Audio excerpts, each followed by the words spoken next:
네, 오늘은 파스타 운영 중 발생할 수 있는 이슈, 그리고 이슈 발생 시 해결 방안에 대해서 세미나를 진행을 하도록 하겠습니다. 네, 금일 세미나는 크게 세 가지 파트로 나눠져 있으며 파스타 운영 중 이슈 발생 시 해결 방안, 그리고 파스타 운영 중 참고할 만한 꿀팁, 그리고 마지막으로 Q&A 순으로 진행을 하도록 하겠습니다. 먼저 파스타 운영 중 그 이슈 발생 시 해결 방안입니다. 그 해당 내용을 들어가기 앞서 말씀드릴 내용은 이제 이와 같은 동일한 이슈가 발생했을 때 바로 운영 중인 환경에 조치하시기보다는 먼저 이제 사전에 테스트 베드를 만들어서 충분히 테스트 후 적용하시는 것을 권장을 드립니다. 네, 먼저 이제 파스타를 구축을 하시면은 이렇게 파스타가 구축된 상태에서 인증서가 보통 1년짜리 인증서로 파스타가 배포가 되게 됩니다. 인증서가 만료가 되지 않으면 현재 보시는 페이지와 같이 정상적으로 VM들이 동작하는 것을 볼 수가 있습니다. 나중에 이제 인증서가 실제로 만료가 되면 어떤 VM들이 이슈가 나고 그리고 어떤 로고들이 나오게 되는지를 좀 보게 될 거고요. 지금 현재는 정상적으로 된 상태를 보시고 있습니다. 네. 그리고 파스타를 코어를 배포하게 되면은 크레더브에 이제 파스타 코어 관련된 크레덴셜들이 저장이 되게 됩니다. 보시면은 뭐 HFOC 인증서라든지 패스워드 그리고 키 등등이 이제 크레더브에 저장이 되게 되고요. 그리고 이제 크레더브 명령어, 크레더브 파인드 이제 파이프라인, 그랩 파스타로 이제 파스타 코어와 관련된 그 인증서 및 패스워드 등을 볼 수가 있습니다. 네, 그 파스타 코어 배포 시 생성된 인증서를 확인하기 위해서 뭐 여러 VM에 들어갈 수 있는데 지금 예시로 보시는 것처럼 API VM에 들어가서 해당 인증서의 만료 기간 그리고 정상적으로 현재 동작하는지를 확인을 해보도록 하겠습니다. 보시 명령어로 API VM에 들어간 다음에 바, vcap, 잡스, 로그리게이터 에이전트의 컴피그의 서트 부분으로 들어가시게 되면은 API가 가지고 있는 로그리게이터 에이전트 관련된 인증서를 볼 수가 있습니다. 여기서 OpenSSL 명령어로 로그리게이터 에이전트 인증서를 치게 되면은 이제 해당 인증서가 가지고 있는 뭐 데이터들을 볼 수가 있는데 여기서 지금 저희가 봐야 되는 부분은 밸리데이션 부분입니다. 여기 보시면은 현재 언제 생성이 됐고 완료가 언제 됐는지를 볼 수가 있습니다. 그 앞서 말씀드린 것처럼 보통 파스타 코어를 배포를 하게 되면은 인증서가 1년이기 때문에 지금 27일에 배포가 됐기 때문에 내년 27일에 만료가 되는 것을 볼 수가 있습니다. 네, 이렇게 파스타가 정상적으로 배포가 되면은 앱을 배포했을 때 정상적으로 앱들이 나오게 됩니다. 지금 샘플 스프링이라는 자바 샘플 앱을 배포하게 된 거고요. 지금 파스타 정상 동작을 하기 때문에 앱들도 정상적으로 나오게 됩니다. 네, 이제 다음 페이지에서는 현재 이 페이지에서는 파스타 코어 인증서가 만료가 될 경우의 상황인데요. 파스타 코어 인증서가 만료가 될 경우 파스타 코어가 비정상적으로 동작을 하게 됩니다. 그 중에서 특히 세 가지 VM이 있는데요. 먼저 첫 번째로 API VM, 그리고 디에고 API, 마지막으로 스케줄러 VM들이 파스타 인증서가 만료가 될 경우 이슈가 발생하는 VM이라고 보시면 됩니다.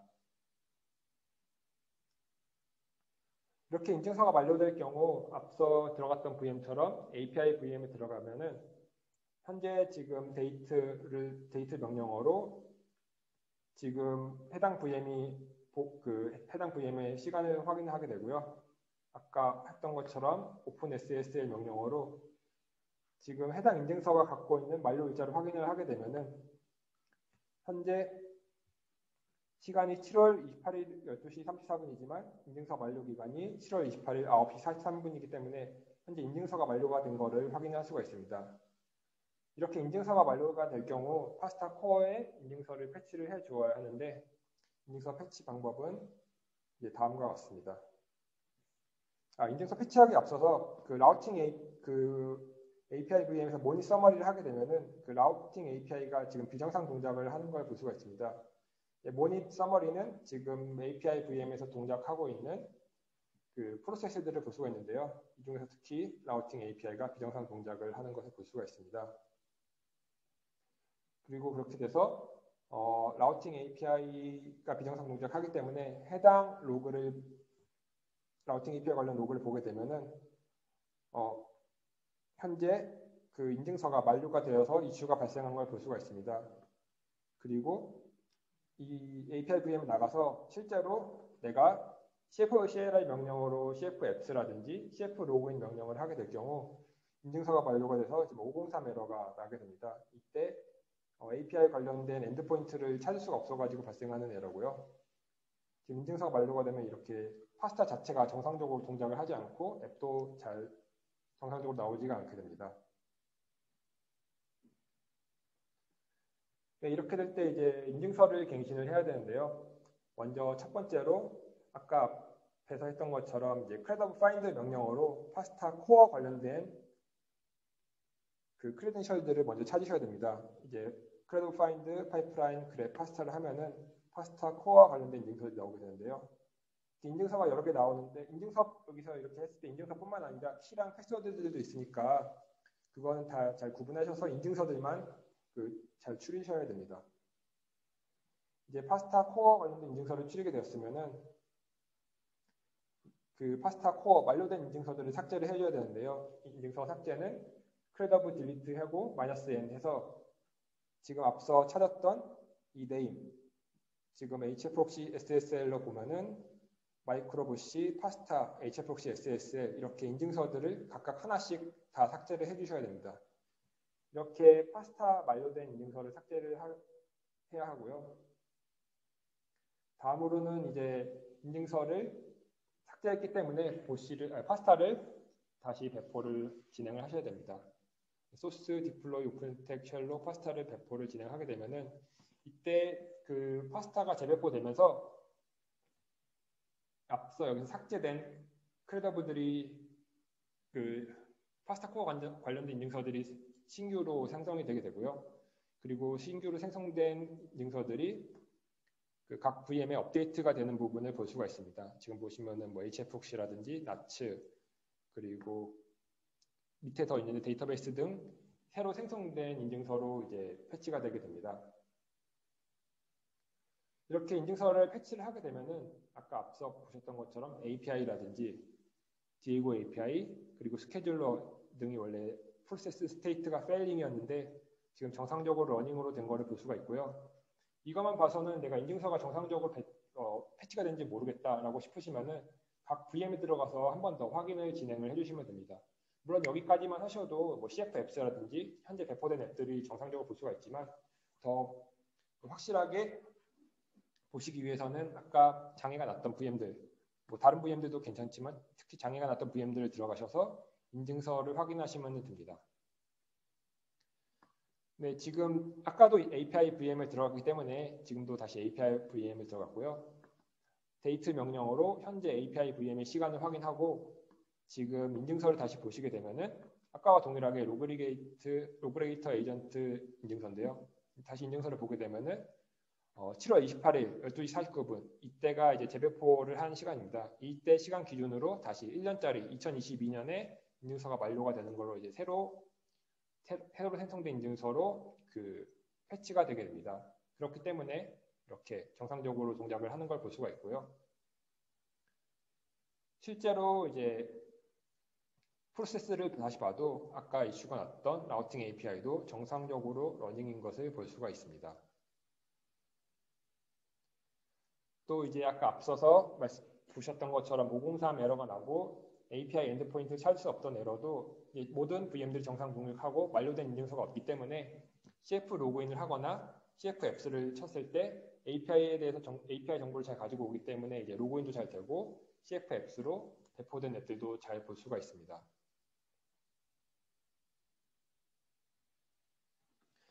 네, 이제 정상 동작하기 때문에 기존에 배포된 앱도 잘 볼 수가 있고요. 이렇게 인증서를 패치를 하시게 되면은 내가 기존에 그 만료됐던 인증서가 패치가 된 거라고 보실 수가 있습니다. 네, 다만 이제 참고사항이 있는데요. 그 파스타 코어 데이터베이스 경우 이제 MySQL이랑 포스트그레스 두 개가 존재하게 됩니다. MySQL의 경우는 이제 데이터베이스를 2개 이상을 쓸 수가 있습니다. 왜냐하면은 MySQL에 이제 갈레라 클러스터링 기능이 있기 때문에 2개 이상으로 배포가 가능하고 2개 이상일 경우 이제 인증서를 패치를 하거나 이제 나중에 또 말씀드릴 뭐 복구라든지 이제 백업 등에 할 때 이슈가 있을 수 있기 때문에 꼭 VM의 개수는 1개로 줄이고 하는 걸 권장을 드리고 있는데요.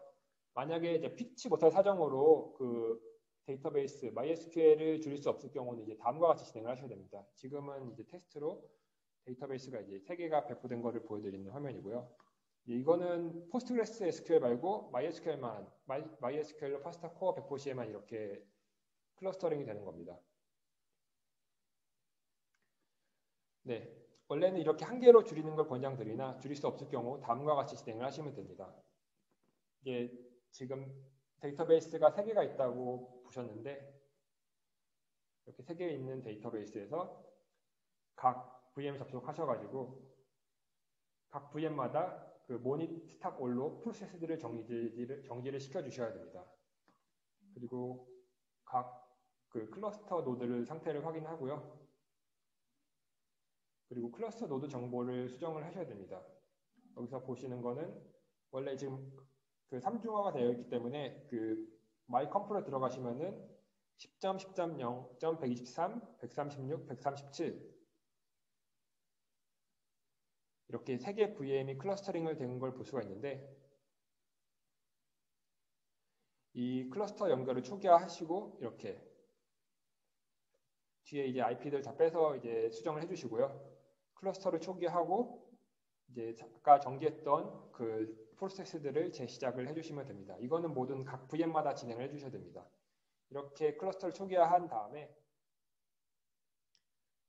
다시 이제 각 VM들의 프로세스를 각 VM마다 들어가서 모니스탑 올을 다시 해주시고 이렇게 초기화했던 앞서 이렇게 초기화했던 클러스터들을 다시 구성을 해주시면 됩니다. 여기 넣어준 IP는 동일하게 10.10.0.123, 136, 137을 넣어주시면 되고요. 이렇게 각 클러스터 재구성을 해주시고 정지했던 프로세스들을 다시 동작을 해주시게 됩니다. 하면 됩니다. 네, 이렇게 혹시라도 인증서 패치 중에 DB를 무조건 3개를 구축 1개로 줄이지 못하고 하셔야 되는 경우는 꼭 이렇게 진행해 주셔야 되고요. 만약에 이렇게 진행 안 해주시면은 그 DB의 그 클러스터링 깨질 거기 때문에 꼭 이건 참고를 해주시면 됩니다.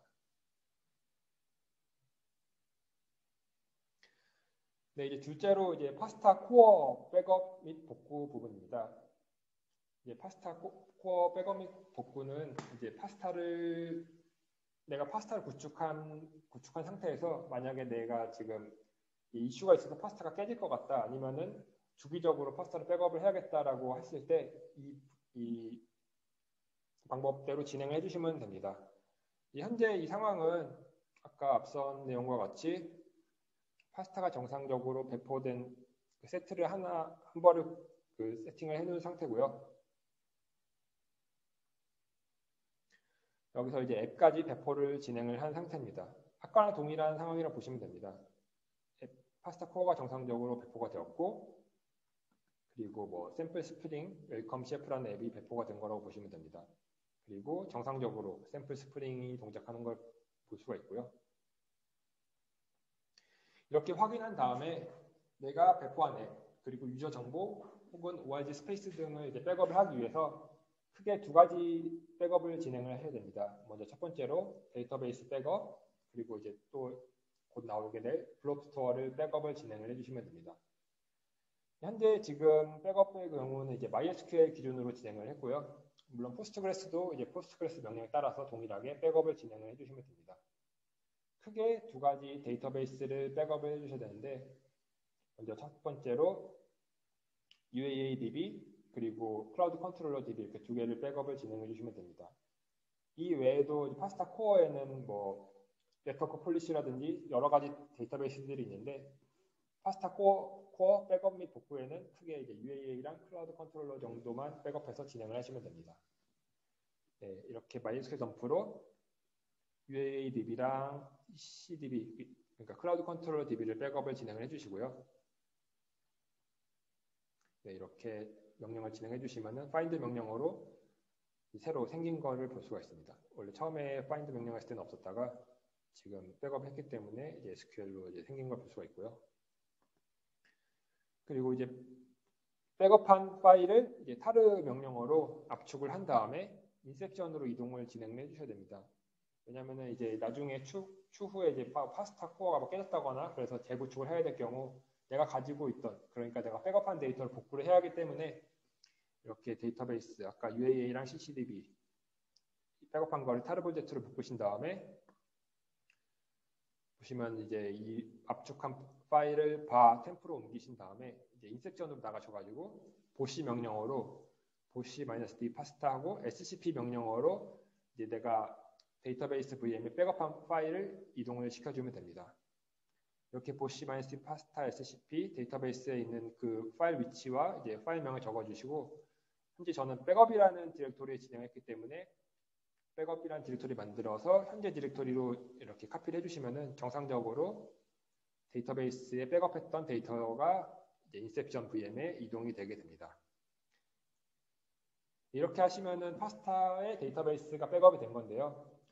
그 앞서 말씀드린 것처럼 이제 여기서 보시는 클라우드 컨트롤러 그리고 UAA 외에 파스타 코어의 배포 시에 생성되는 VM들이 여러 개가 있습니다. 뭐 라켓이라든지 네트워크 폴리시, 네트워크 커넥티비티 이렇게 있는데 이게 뭐 실제로 백업할 때는 안 쓰일 수도 있는데 추가적으로 쓸 수가 있기 때문에 올 데이터베이스로 백업을 추가적으로 해주시거나 해서 가지고 계시거나 아니면 각 DB별로 아까 클라우드 컨트롤러나 UAE 해준 것처럼 크레더브, 뭐 디에고, 라켓 얘네들도 각 데이터베이스별로 백업을 해서 가지고 계시는 것을 권장을 드리고 있습니다. 이렇게 하면 이제 데이터베이스 백업이 끝난 거고요. 이제 두 번째로 이거 데이터베이스 백업 이것도 아까 앞서 말씀드린 것처럼 DB가 혹시라도 MySQL의 경우 클러스터링 구성했을 경우 꼭 이제 한 개로 변경을 해주신 다음에 진행을 해주셔야 됩니다. 데이터가 싱크도 맞춰야 되고 그렇기 때문에 세 개를 각각 백업을 하기보다는 백업을 할 때는 꼭 VM을 하나로 만들어서 재배포를 하시고 그 해당 내용으로 이제 백업을 진행해 주시면 됩니다. 이제 두 번째로 이제 블럽스토어 백업인데요.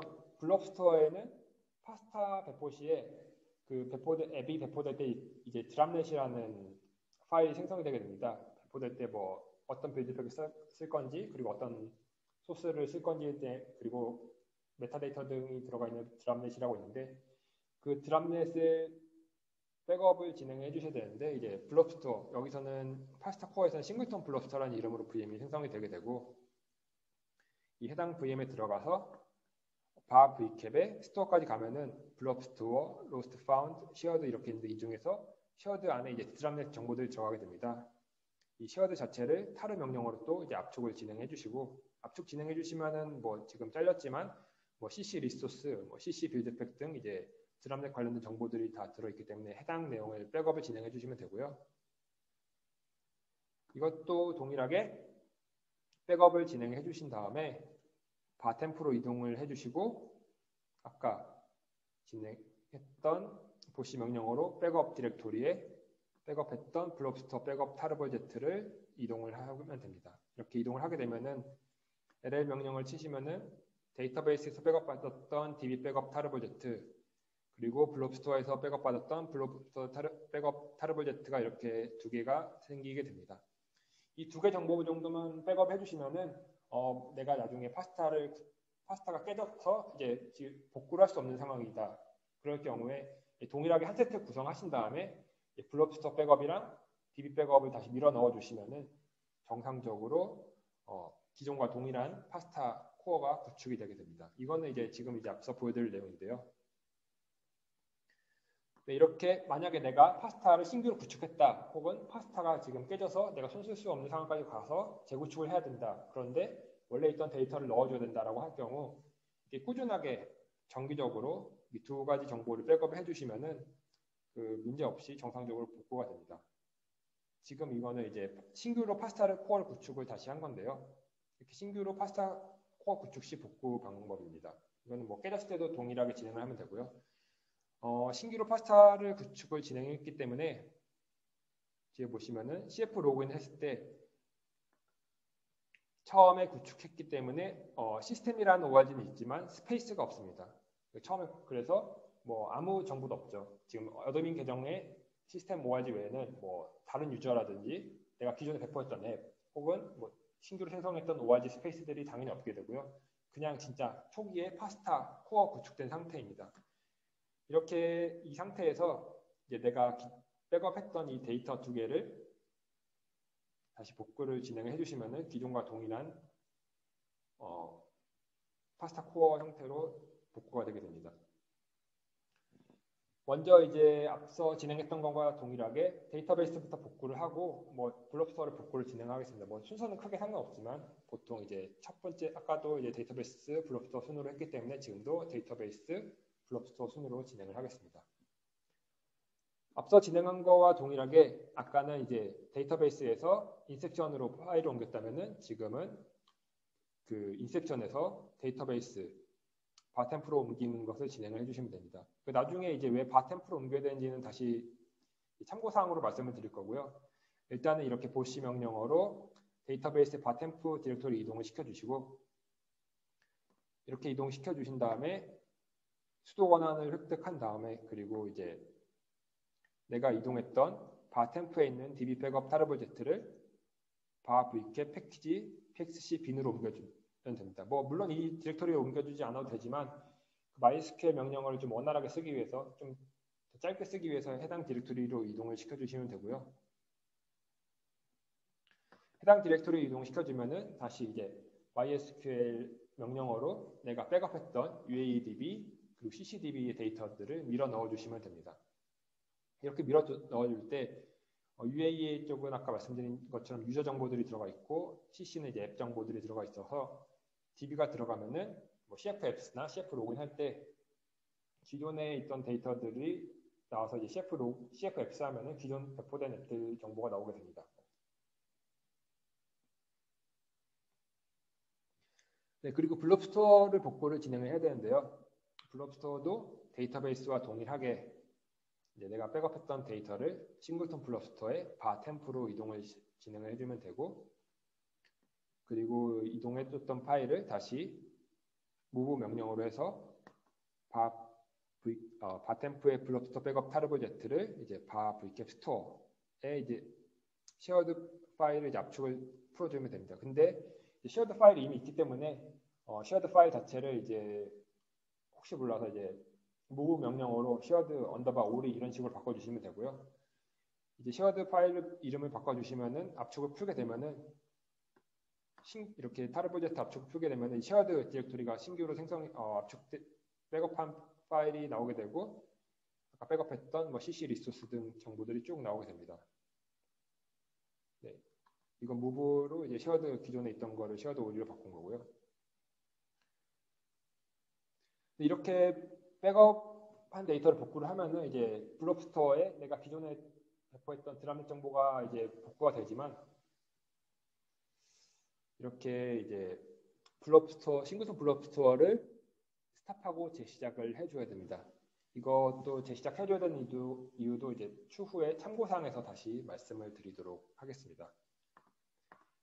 이제 보시 명령어로 싱글톤 블럽스토어를 스탑하고 스타트를 해주시면은 되고요. 이렇게 스타트를 해주시면은 CF 로그인 해주시면은 아까는 뭐 ORG에 아무 스페이스도 없었기 때문에 노 스페이스라고 나왔지만 지금은 내가 기존에 생성했던 스페이스인 dev 스페이스가 나오게 되고 CF 앱스 명령어를 치게 되면은 기존에 배포했던 샘플 스프링 웰컴 CF라는 앱이 복구가 된 것을 볼 수가 있습니다. 그리고 이제 샘플 스프링 시스템 도메인을 치게 되면은 내가 복구한 앱을 웹 화면에서 볼 수가 있고요. 그리고 이제 블럽스토어를 재시작해주는 이유는 다음과 같습니다. 블럽스토어를 복구를 해도 이제 서비스가 적용이 안 돼서 드라밋을 찾을 수가 없습니다. 보시면은 데이터베이스가 복구가 됐기 때문에 CF 로그인 되고 뭐 시스템 스페이스 등이 나오게 됩니다. 그러나 이제 앱이 현재 프로세스가 안 떠 있게 되는데요. 이 이유는 이제 블럽스토어를 복구를 했어도 아직 보고 있는 데이터 자체는 옛날의 데이터를 보고 있기 때문에 지금 새로 복구한 그 쉐어드 안에 들어있는 드라밋을 찾을 수가 없습니다. 그래서 나중에 cf logs 해서 샘플 스프링이라는 명령을 해서 리센트라는 명령을 치게 되면은 나는 이 앱이 배포된 드랍넷을 계속 찾으려고 해서 다시 새로 올리려고 하지만 그 드랍넷을 찾을 수 없기 때문에 에러가 나면 드랍넷 관련된 에러가 계속 발생을 하고 실제로 프로세스가 나오지 않게 됩니다. 그리고 해당 그 라우트된 도메인으로 들어가게 돼도 지금 404 not found가 나게 되고요. 그렇기 때문에 꼭 싱글턴 블럽스터의 경우는 꼭 스타트를 해주셔야 됩니다. 그리고 이제 아까 말씀드린 것처럼 인셉션에서 데이터베이스 혹은 싱글턴 블럽스터로 넘길 때 바 템플을 꼭 넣어줘야 된다고 말씀드렸던 게 내가 만약에 또 바로 내가 원하는 디렉토리로 넘겨주고 싶을 때 지금 데이터베이스 같은 경우는 바, vcat, 패키지, pxc, bin 혹은 블럽스토어 같은 경우는 바, vcat 스토어로 바로 넘겨주고 싶지만 지금 이제 권한 에러가 나기 때문에 바로 내가 원하는 원하는 디렉토리 위치까지 넣어줄 수가 없습니다. 그렇기 때문에 꼭 바 템포로 넣어주시면 이제 권한 이슈가 없기 때문에 이제 해당 디렉토리로 파일이 잘 넘어가게 되고요. 추후에 그 VM에 들어가서 내가 원하는 파일로 수도 권을 획득하고 넘겨주시면 이제 권한 이슈 없이 잘 내가 원하는 위치까지 이동이 되게 됩니다. 그렇기 때문에 꼭 파일을 옮기거나 내려받을 때도 내려받을 때는 크게 상관없을 수도 있는데 이제 또 이제 헷갈릴 수가 있으니까 꼭 항상 파일은 바 템포에 넣었다가 빼고 다시 업로드하고 그런 식으로 진행을 해주시는 것을 권장을 드리고 있습니다. 이렇게 하시면은 내가 그 파스타 구축된 파스타 코어를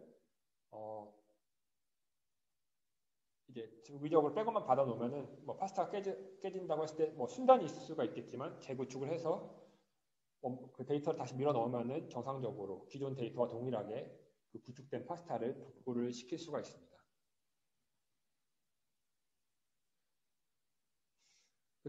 그리고 이제 세 번째로 파스타 코어 재시작 부분인데요. 만약에 아이아스가 사용하는 오픈스택이라든지 vSphere가 패치가 일어난다, 아니면은 정전이 있어가지고 특정한 작업을 해야 된다. 그럴 경우 이제 물론 이제 파스타 코어를 재시작하는 걸 권장을 드리진 않지만 피치 못할 사정으로 이제 파스타 코어를 아이아스 자체를 재시작을 해야 될 경우 크게 두 가지 방법으로 파스타 코어를 재시작을 진행해 주시면 됩니다. 첫 번째로 수동 종료, 아이아스에서 수동 종료 재시작하는 게 있고요. 두 번째로 보시 명령어로 이제 배포된 디플로이먼트들을 정지한 다음에 다시 재시작하는 방법이 있습니다. 두 개가 이제 순서가 조금 차이가 있기 때문에 이제 각각 설명을 드리겠습니다. 네, 아이아스상에서 수동 정지하는 부분인데요. 수동 정지하기에 앞서서 먼저 보시 VM 정지를 하고 그리고 파스타 코어 VM을 정지를 해야 됩니다. 이 순서가 왜 이렇게 됐는지에 대해서는 이제 추가적으로 참고사항 부분에 다시 말씀을 드리겠고요. 이렇게 보시 정지 그리고 파스타 코어 정지를 진행하시고 재시작의 경우는 이제 반대로 파스타 코어 VM 재시작하고 보시 VM을 재시작을 해주시면 됩니다. 그리고 보통 이제 10.10.0.6으로 꼭 이 IP가 아니어도 되지만 보통 이 IP가 보시기 때문에 어떤 VM이 보시인지 모를 때는 내가 처음에 보시 배포할 때 IP로 찾아주시면 됩니다. 이건 현재 오픈스택 기준이고요. 이렇게 내가 배포한 보시는 나중에 하고 나머지 이 VM들을 먼저 정지, 그리고 시작할 때는 이 VM들 먼저 시작, 그리고 보시를 재시작을 해주시면 됩니다. 네, 수동 종료 시 이제 보시를 먼저 종료해야 되는 이유인데요. 만약에 예시로 지금 10.10.0.124 이 VM을 먼저 셧오프를 시켜봤습니다. 이 VM을 먼저 셧오프를 시키게 되면은 지금 보시가 봤을 때는 이 VM이 비정상적으로 종료가 된 것으로 이제 생각을 합니다. 보시는 이제 주기적으로 내가 보시를 통해서 배포된 VM들은 계속 이제 모니터링을 하기 때문에 수동으로 종료 혹은 퍼즈를 했을 경우에 보시는 이제 얘가 죽었다고 생각합니다. 그렇기 때문에 보시 명령어로 아까 124 IP였던 10.10.0.124가 있는데 보시 MySQL 파스타 VMS를 치게 되면은 이 해당 VM 지금 여기서 셧오프된 VM이 언리스폰시브 에이전트가 되게 됩니다. 각 VM마다 이제 보시 관련된 모니터링이 설치되어 있는데 내가 지금 이제 얘랑 통신이 안 되기 때문에 언리스폰시브 에이전트가 되게 되고요. 그리고 디에고 API랑 관련된 VM들이 지금 페일링이 나기 시작합니다. API 같은 경우 페일링이 나고 그리고 스케줄러가 페일링이 납니다. 지금 보시가 이렇게 언리스폰시브 에이전트가 됐을 경우 보시가 자동적으로 이제 셧오프 혹은 퍼지가 된 VM을 이제 새로 생성을 하게 되는데요. 새로 생성할 때는 내가 따로 명령을 해주지 않아도 보시 락스라고 치면은 한 뭐 1분, 2분 정도 있다, 뭐 1분, 2분 정도 후에 이제 보시가 디플로이먼트 작업을 진행을 하게 됩니다. 지금 태스크 번호는 471번인데 지금 보시 태스크 471번 번호를 하게 되면은 지금 보시가 디플로이하고 있는 정보를 볼 수가 있습니다. 보면은 어플라잉 프로블럼 났고 이게 지금 이제 난 리스폰싱이기 때문에 언리스폰시브 에이전트이기 때문에 얘가 지금 하는 작업은 이 언리스폰시브 에이전트에 있는 생성된 VM을 죽이고 새로 생성을 하게 됩니다. 그것도 명확하게 볼 수가 있는데요. 보게 되면은 이제 새로 VM 생성됐고 기간이 3분이 되게 됩니다. 그리고 이제 인스턴스 이름을 비교를 하게 되면은 여기서는 뭐 VM-BC1B82 이런 식으로 되어 있는데 이제 보시가 새로 생성한 VM을 보게 되면 IP는 같지만 생성 시간이 새로 되고 VM869B 이런 식으로 VM을 아예 새로 생성을 해버리게 됩니다. 그렇기 때문에 수동으로 그 파스타 코어를 재시작을 하게 될 경우 보시를 먼저 이제 정지를 시켜줘가지고 보시 외에 다른 VM을 정지시켜도 보시가 새로 생성되지 않도록 이렇게 진행을 해주셔야 되고요. 그리고 만약에 보시 명령어로 할 경우는 순서가 아까는 보시 먼저 정지하고 이제 나머지 파스타 VM들을 정지시키는 건데 이건 반대로 보시 명령어로 보시 파스타 디플로이먼트를 스탑을 진행을 하고 그리고 보시 이건 수동 정지를 할 수밖에 없습니다. 보시는 이제 따로 보시를 정지할 수 있는 명령어가 없어가지고 아이아스 상에서 보시를 수동 정지를 해주시면 되고요. 반대로 재시작하는 것도 보시를 재시작해주고 보시 명령어로 그 스타트를 해주면 됩니다. 이제 파스코어 재시작의 보시 명령어를 통한 재시작과 그리고 IS상의 재시작의 차이점은 보시가 이 VM이 내려갔는지 명확하게 인지했냐 안 했냐의 차이입니다.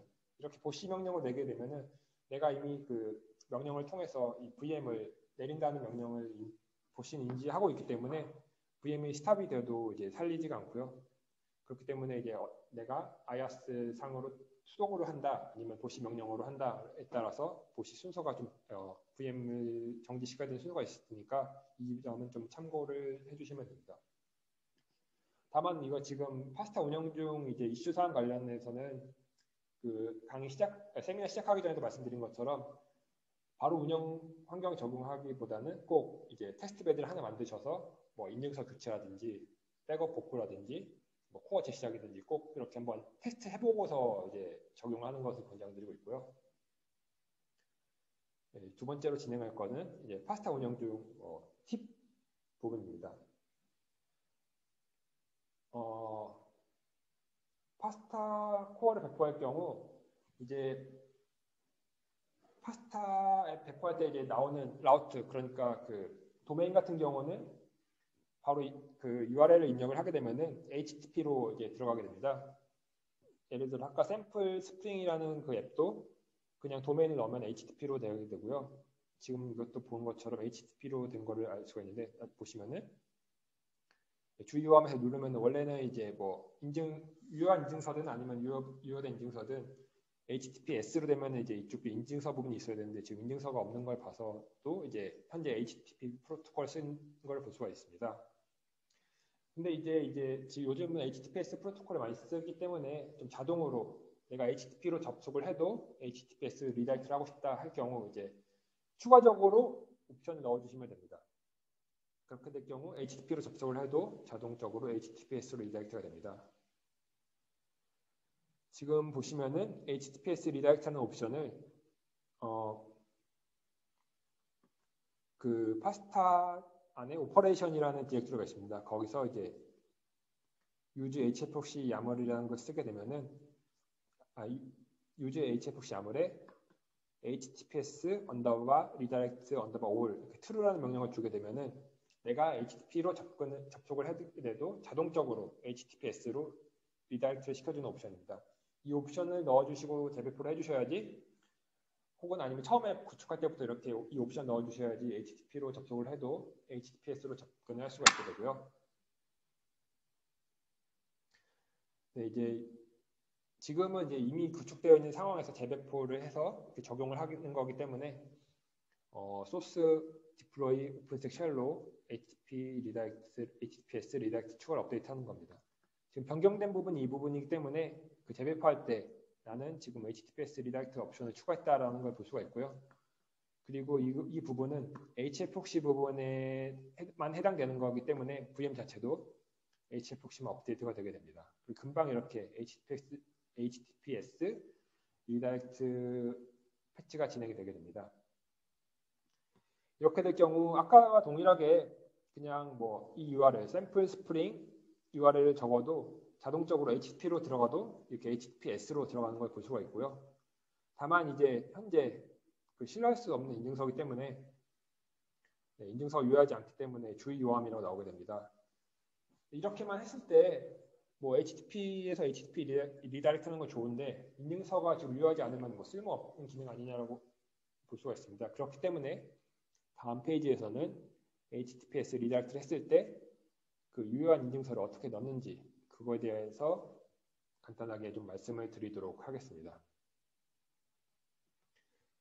네, 이거는 이제 들어가기 전에 앞서가지고 플레이파크에 적용하는 내용인데요. 플레이파크는 지금 HTTPS 리다이렉트 적용을 했고 인증서도 적용을 했기 때문에 혹시라도 플레이파크에서 앱을 배포할 경우 뭐 HTTP로 들어가도 자동적으로 HTTPS로 들어가는 걸 볼 수가 있고 그리고 유효한 인증서, 자물쇠 표시가 유효한 인증서라는 표시죠. 네. 유효한 인증서를 볼 수가 있습니다. 네, HProxy SSL 인증서 미적용 시 앞서 보여드린 것처럼 주의 요망이라고 나오게 되고요. 이렇게 적용을 해야 되는데 이 적용은 먼저 사전 작업으로 인증기관으로부터 인증서를 발급을 받아야 됩니다. 그 인증 발급 같은 경우는 이제 보통 뭐 코모도라든지 시만텍, 고데기 혹은 글로벌 사인 등과 같은 인증기관으로부터 발급받은 인증서를 넣어주시면 되고요. 그리고 인증서를 사전에 꼭 구매를 해주시고 그 인증서를 받은 것을 뭐 체인이면 체인 인증서대로 해서 만들어주시면 됩니다. 지금은 임의로 하기 위해서 지금 SSL cert PM이라는 파일을 만든 거고요. 이렇게 지금 내가 인증서가 있게 될 경우 앞서 데이터베이스라든지 블롭스토어와 동일하게 HProxy의 바템프에 내가 인증기관으로부터 발급받은 인증서를 넣어주면 됩니다. 그렇게 인증기관으로부터 발급받은 인증서를 넣어주고서 HProxy VM에 접속을 하면 되는데요. 접속한 다음에 바템프에 있는 파일을 SSL cert PM을 이제 vcat 잡스 hproxy config ssl 디렉토리 밑으로 넣어주시면 됩니다. 넣어주시고서 이제 끝나는 게 아니고 꼭 그 chown 명령어로 옮긴 인증서의 소유 권한을 변경을 시켜주셔야 됩니다. 만약에 변경을 안 시켜주면은 지금 이 내용이 보시 언더바 C5946 이렇게 있는데 이 해당 소유자로 하면은 이제 인증서가 정상적으로 적용이 안 되고 꼭 vcap으로 변경을 시켜줘야 되고요. 그 chown으로 그 인증서 파일을 소유자 권한을 변경시켜주고 HFOC 관련된 프로세스들 재시작을 진행해 주시면 됩니다. 뭐 리스타트 HFOC 하셔도 되고 모니스탑 HFOC 그리고 모니스타트 HFOC를 진행해 주셔도 됩니다. 뭐 두 개 다 동일한 기능이고요. 이렇게 프로세스를 재시작해 주면은 내가 넣어준 인증서가 적용이 되게 됩니다. 다만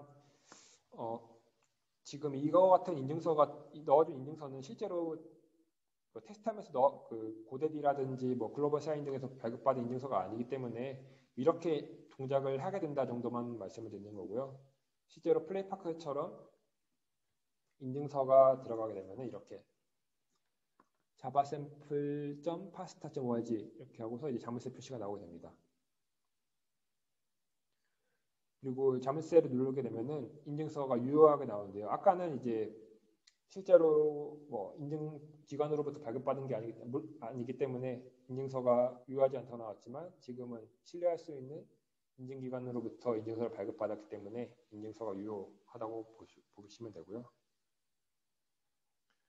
그리고 인증서를 또 자세히 보면은 지금 아스타리크 인증서고 발급자는 글로벌 사인으로부터 발급받은 인증서를 지금 쓰고 이제 유효기간은 2020년 10월 28일부터 2021년 11월 29일까지 약 한 1년 1개월 정도의 인증서의 유효기간이 있고 이 인증서는 꼭 이 만료기간 전에 다시 발급받아서 패치를 진행해 주셔야 된다. 안 그러면 이제 인증서가 유효하지 않기 때문에 정상적으로 동작을 하지 않을 수가 있습니다. 그렇기 때문에 꼭 HTTPS 리다이렉트 옵션을 넣어주고 그 공인된 인증기관으로부터 인증서를 받아주셔야 됩니다.